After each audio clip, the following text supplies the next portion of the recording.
Bienvenue dans l'Art à la Une, une émission consacrée aujourd'hui à la foire Paris Plus. Nous allons nous demander ensemble comment se repérer dans l'art contemporain. Et pour évoquer ce sujet, nous avons le plaisir évidemment d'être rejoints par la journaliste spécialisée sur les questions d'art au sein de la rédaction de Bismart, Sybille Aoudjan. Bonjour Sybille. Bonjour Nicolas.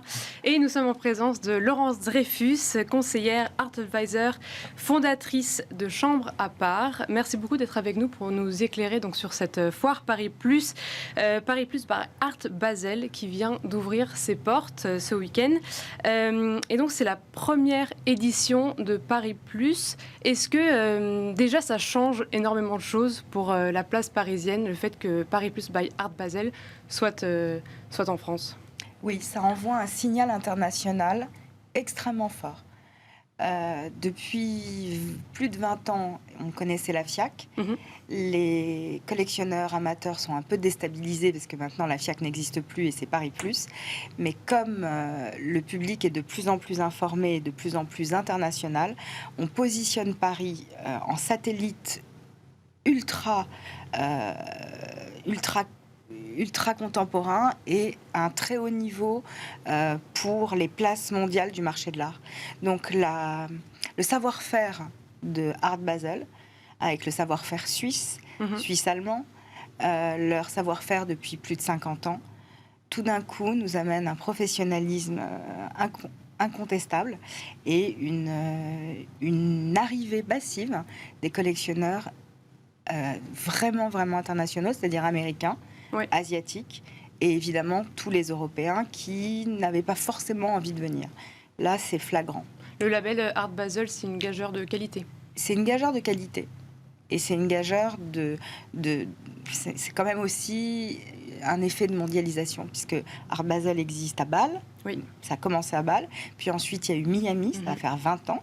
Après, il y a eu Hong Kong. Et puis, maintenant, Paris. Donc Paris devient capitale du monde de l'art dès cette semaine. Ouais, formidable. Et vous êtes aussi la fondatrice de Chambre à part. Donc ça, c'est une exposition qui a lieu depuis aussi de très nombreuses années, en même temps que la FIAC et maintenant Paris Plus. Est-ce que ça change quelque chose pour vous qui organisez toujours ces événements en périphérie, en satellite de ces grosses foires? Exactement pour les mêmes raisons que je viens d'évoquer, ça change beaucoup de choses. Parce que les collectionneurs qui avaient l'habitude de venir pour la FIAC faisaient un arbitrage entre Londres, la frise à Londres, les ventes à Londres et Paris. Et les Américains aussi, et les Asiatiques aussi. Mais là, on voit de manière très flagrante, puisque j'étais la semaine dernière à Frise, et la plupart des marchands m'ont dit « Nous aurons beaucoup d'Américains et d'Asiatiques qui zappent Londres et qui vont venir à Paris. » Et un deuxième phénomène, c'est que les maisons de vente, qui traditionnellement faisaient leurs ventes à Londres, ont décidé de faire des ventes à Paris. Donc, en fait, il y a, avec Brexit, avec... tout ce monde est quand même très lié à l'économie, bien entendu. Il y a un coup de projecteur sur Paris et qui risque de durer un long moment. Corrélé à ça, l'arrivée de très grandes major galeries, donc des blockbusters des galeries, qui se sont installées depuis un an et qui s'installent et qui continuent à s'installer à Paris. Petite question de néophyte, Art Basel n'est pas français, ça ne fait pas grincer des dents que la plus grande foire d'art contemporain de Paris ne soit pas organisée par des Français? Ça fait grincer des dents. D'accord. Et il y a eu énormément de polémiques, d'articles.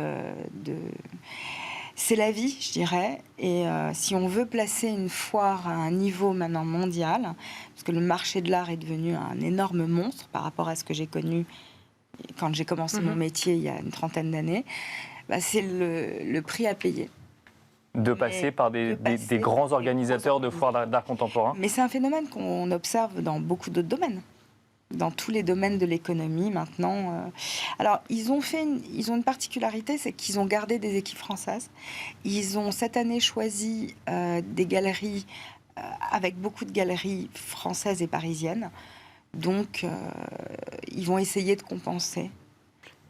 Et justement, en termes de programmation de Paris Plus, est-ce que vous voyez une différence majeure?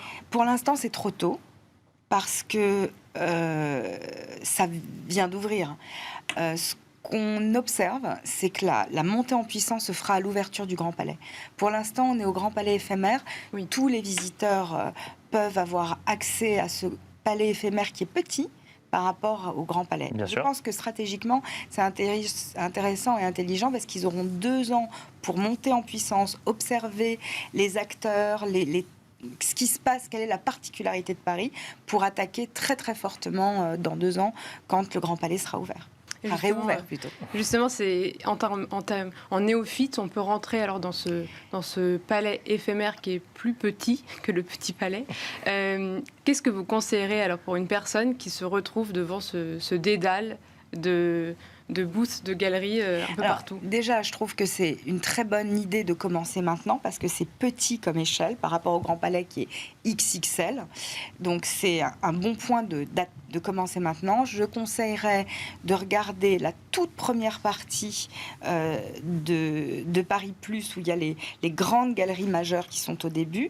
Et ensuite, en progressant dans les allées, on arrive vers une section plus jeune avec des galeries plus récentes. Et là, c'est bien justement, quand ça dépend des budgets que l'on a, mais quand on commence, c'est bien d'aller vers cette partie-là parce que c'est la création la plus jeune et la plus fraîche, entre guillemets. Les galeries qui sont avant, quand on rentre par l'entrée principale du palais éphémère, sont déjà des galeries établies. Vous verrez, cette année, les stands ne sont pas très très grands. Donc, ce n'est pas des stands de 100, 200 mètres carrés. C'est des petits stands de 70 mètres carrés maximum. Et quand on arrive dans la section émergente, par quel budget on peut commencer à faire un beau travail d'investissement? Vraiment, après, est-ce qu'on peut investir à 5 000 € aujourd'hui? On peut se faire plaisir en tous les cas. D'accord, mais ça ne reste pas un investissement. investissement. Ça reste pas un investissement. L'investissement aujourd'hui, le ticket pour l'art contemporain, pour avoir un investissement sérieux, c'est 50 000 € pour commencer, pour une œuvre. Même si c'est des acteurs, des artistes qui sont quand même très jeunes. Oui, parce que moi, je conseille toujours d'avoir une pièce majeure d'un artiste jeune, plutôt qu'une petite œuvre. Et après, pour les choisir, on va plutôt se diriger par son cœur ou vraiment... Alors moi, je vais prêcher pour ma paroisse. Je pense qu'il faut aujourd'hui être entouré de bons conseillers. D'abord, pour une raison très simple, c'est que il y a un tel engouement qu'on ne donne pas les œuvres à quelqu'un qu'on ne connaît pas. C'est-à-dire on ne donne pas, une galerie ne va pas vendre à quelqu'un qu'il ne connaît pas, a priori. On a une tendance... Donc il faut déjà être collectionneur pour collectionner, c'est ça? Il faut avoir ce qu'on appelle des clés. Donc nous, en tant que conseillers, on ouvre les portes. D'accord. Et c'est ça notre rôle, c'est d'obtenir auprès des galeries, de par notre réputation, la possibilité de dire non, fais confiance à cet advisor et fais confiance à cette famille ou ce collectionneur. Mais ça veut dire qu'il faut avoir des budgets conséquents et qu'il faut être prêt à acheter, à montrer patte blanche et montrer qu'on achètera plusieurs œuvres à l'avenir, non? C'est ça? Je ne crois pas qu'il faille prendre les choses en disant c'est sur le long terme. Moi, je vais me retrouver dans un exercice dès demain à Paris Plus avec quelqu'un qui a un budget de 40 à 45 000 €. Et vous allez l'accompagner? Je vais l'accompagner. Je vais l'accompagner. J'aurai évidemment bien travailler avant, c'est-à-dire 2 heures avant, on prend notre temps, on regarde, on voit les grands stands, on fait un peu d'éducation, on voit si c'est vraiment qu'est-ce qui lui fera plaisir, est-ce qu'on va vers une sculpture, est-ce qu'on va vers une peinture. Enfin, c'est des questions en fait assez simples de débutants qu'il faut savoir poser et ensuite aller vers, j'ai une liste en fait des artistes que je pense qu'il faut suivre en sculpture et en peinture. Et à partir de là, je fais en sorte que mes clients obtiennent les œuvres. Et alors, je rebondis sur la question de Sybille. Effectivement, je suis un néophyte complet du monde de l'art contemporain, mais j'aime ça. Et effectivement, j'ai un budget de 40 000 € et je vous accompagne demain à Paris Plus. Est-ce qu'il faut que je me laisse porter par mes émotions, parce que va dégager une œuvre, ou au contraire par un conseil d'experts avisés et d'experts sur le sujet? Il y a toujours un arbitrage. On peut trouver un compromis avec les deux.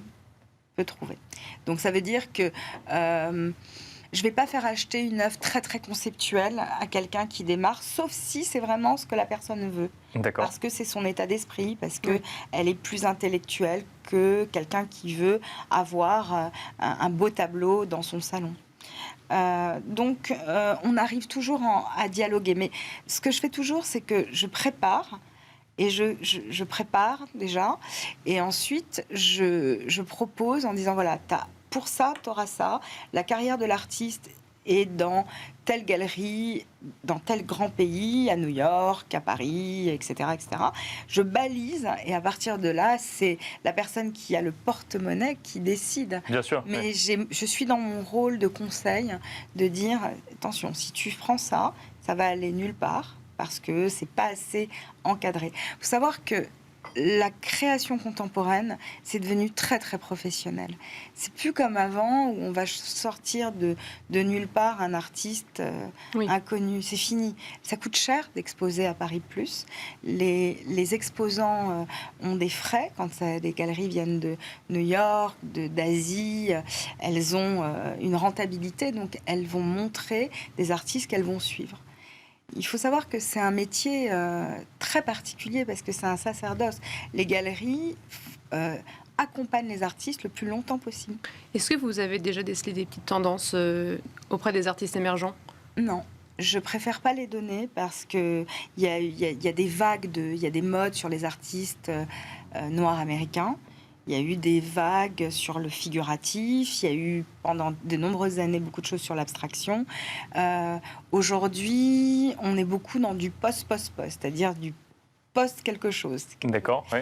Et c'est pas toujours bon. Moi, j'essaye... C'est-à-dire qu'on a du mal à inventer quelque chose de nouveau ? Exactement. Donc, moi, l'exercice visuel que je fais et intellectuel en permanence, c'est qu'est-ce que l'artiste apporte de nouveau ?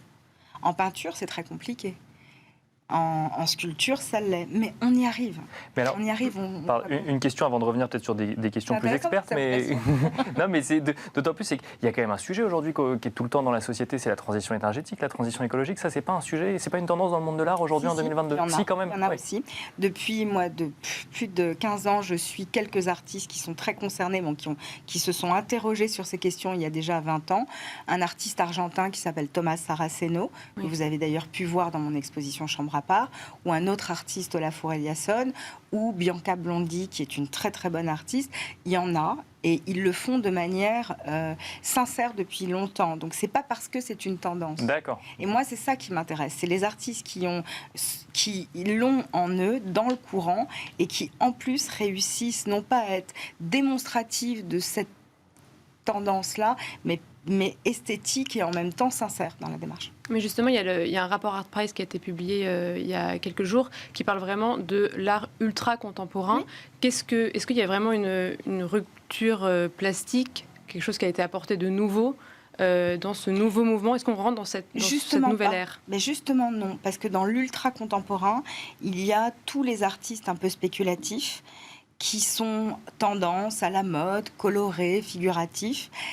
Et ça peut être un effet de paille, surtout dans un contexte comme aujourd'hui, où on est dans un contexte de tension internationale, de tension monétaire. Donc, il faut faire très, très, très attention de ne pas rentrer dans des effets de mode très éphémères. Parce que souvent, ce sont des artistes qui font des prix très importants en vente aux enchères, mais 2 ans après, leur carrière est broyée et ils disparaissent. Pour ceux, on me demande souvent d'ailleurs, il y a des jeunes qui me disent, moi de toute façon c'est pour faire de l'argent en 2-3 ans. Quand je peux, je les aide, et quand j'arrive à avoir les œuvres, mais sinon, je leur explique que s'ils veulent se faire plaisir, il faut quand même, sur un budget, il faut donner peut-être 20-30% sur du très très spéculatif, parce que c'est des satisfactions immédiates pour eux en termes de financement, et puis ensuite 70% sur des artistes de fond qui ont une carrière et qui la développent. C'est là où j'interviens, quel que soit l'actif dont on parle, quand on parle du très spéculatif, même dans le monde de l'art, j'imagine que c'est très risqué aussi. Oui. Voilà, c'est juste pour préciser ça, Sybille, dernière question. C'est absolument risqué. Mais oui, c'est ce que j'allais dire, c'est parce que est-ce que vous pensez qu'on va rester sur cette forte progression ? Parce que là, on a vu que l'art contemporain a fait du x10, x20 par rapport aux dernières années. Est-ce que dans 10 ans, on parlera encore d'un x30 sur l'art contemporain ? Oui. Vous pensez que ça va rester sur cette tendance ? En fait, ça dépend des artistes, mais moi, il m'est arrivé au fil de ma carrière d'acheter à $5 000 et à avoir aujourd'hui des œuvres qui en valent 300 000 $. Donc, en fait, quand on achète la bonne œuvre et qu'on l'achète dans le cadre de son budget et qu'on suit et qu'on sait que l'artiste est solide, ça va avec la valeur de l'argent. Donc ça reste pour tous ceux qui ont constitué des collections, je peux donner quelques exemples, ceux qui ont constitué des collections il y a 40 ans, qui achetaient des Jeff Koons pour, on va dire, 20 000 $, aujourd'hui leurs Jeff Koons valent 20 millions de dollars en 40 ans. Donc il faut savoir que ça existe et ça existera toujours parce que c'est sacré l'art. On finira là-dessus. Alors, effectivement, l'exemple de Jeff Koons ne vaut pas forcément pour tous les artistes, mais effectivement, c'est le cas pour Jeff Koons. Merci beaucoup, Laurence Dreyfus, conseillère en acquisition d'œuvres d'art et fondatrice de Chambre à part. Merci d'être venue sur le plateau de Smart Patrimoine. Merci également Sybille Aoudjan, journaliste spécialisée sur les questions d'art au sein de la rédaction de Bismart. Et on se retrouve tout de suite dans Enjeu Patrimoine.